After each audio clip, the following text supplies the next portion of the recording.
Process dito lang yan sa bayan ng Pandan. Maganda ngayon ang ating weather. Summer, sobrang init yan. Ang linaw ng ng dagat. Tahimik na tahimik, walang malakas na alon, malakas na hangin. Yan po.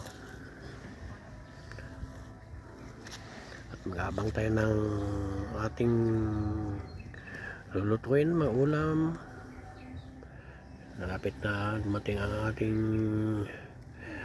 ang huli ng isda. Ayan o, malapit na. Yan, mali yan ang naghahatak ng lambat kabilaan. Ito, other side. Okay, thank you for watching.